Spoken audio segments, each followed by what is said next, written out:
The silence is the loudest part, isn't it?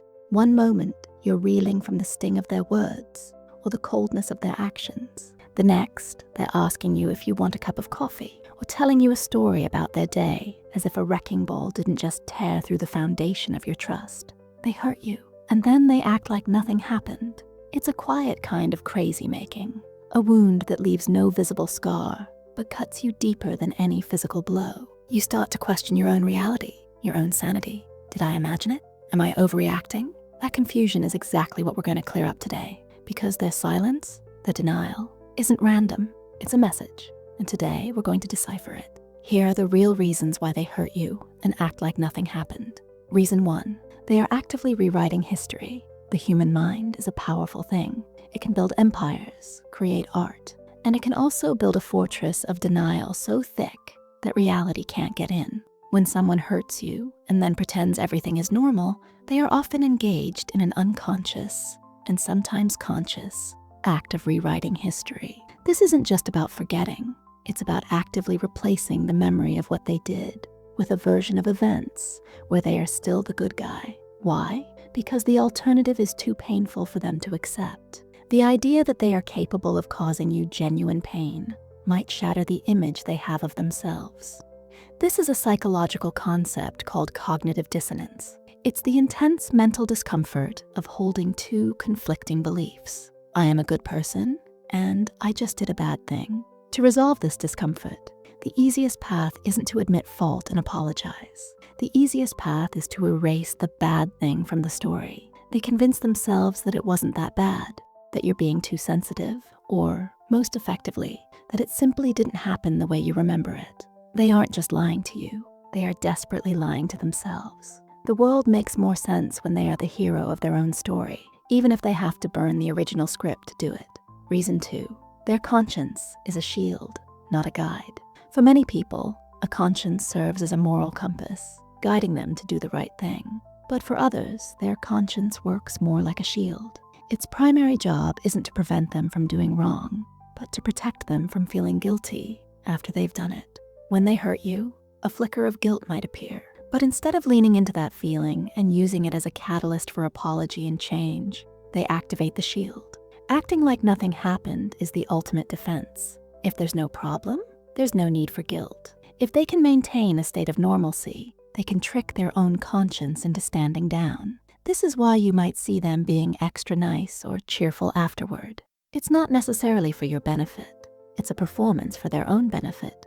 A way to create a smokescreen of pleasantness so thick that the smoke from the fire they started goes unnoticed. They are banking on the idea that if they project enough positivity, it will simply overwrite the negativity they created. They live by a dangerous motto: what you don't acknowledge, you don't have to feel. Reason 3, they see your pain as a problem for them. This one is difficult to swallow, but it is a fundamental truth in many of these situations. When they see you are hurt, their first thought isn't about your pain. Their first thought is about the problem your pain now creates for them. Your sadness is an inconvenience. Your tears are a demand. Your need for an apology is a burden they are not willing to carry. So, what do? They ignore the problem, hoping it will go away. It's the emotional equivalent of closing your eyes and pretending the monster in the room isn't there. They act like nothing happened, because acknowledging your pain would require them to do something about it. It would require effort, empathy, and vulnerability. It would force them to step outside of their own world and into yours. For someone who is deeply self-centered, this is a journey they are not equipped or willing to take. So, they stay put in their world, a world where the sun shines and everything is fine, and they expect you to simply join them there, leaving your hurt behind like unwanted luggage. The deepest loneliness is to be with someone who is incapable of seeing past themselves. Reason 4, they are using the power of gaslighting. Sometimes their behavior isn't just a defense mechanism, it's an offensive tactic. Acting like nothing happened is a potent form of gaslighting, a manipulation technique designed to make you question your own sanity and perception of reality. When they refuse to acknowledge their hurtful actions, they are planting a seed of doubt in your mind. You start to think, maybe it was my fault.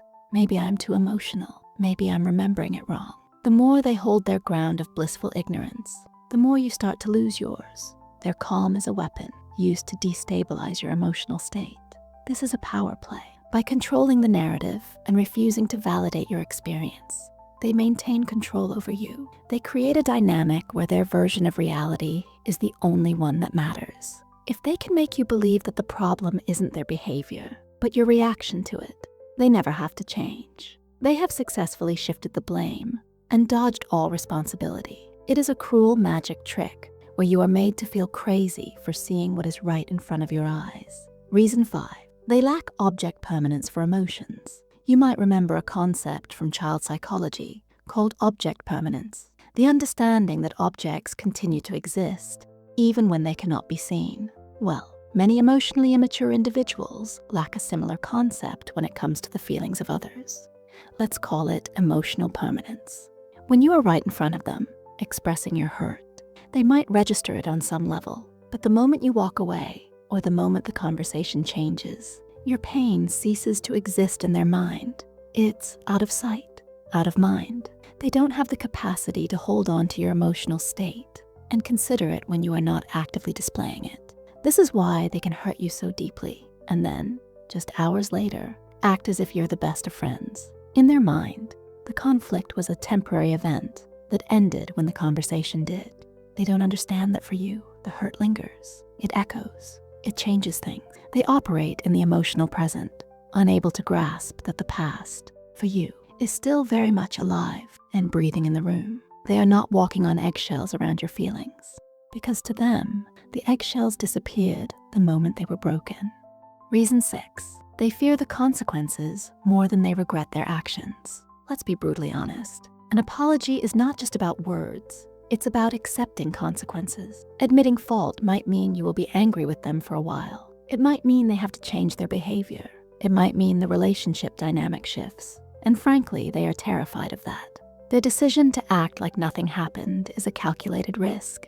They are betting that your desire for peace and a return to normalcy is greater than your need for justice and accountability. And often, they are right. They know that creating a confrontation is difficult, and that many people will choose an uneasy peace over a just war. So they offer you that uneasy peace on a silver platter. They present a reality where everything is okay, and the unspoken offer is for you to just accept it. Don't rock the boat. Don't bring it up again. Let's just move on. This isn't about respecting you. It's about managing you. They fear the consequences of their actions far more than they regret the actions themselves. Their silence isn't peace. It's a strategic retreat to avoid the battle they know they would lose if they had to fight with honesty. Reason 7. They genuinely don't think they did anything wrong.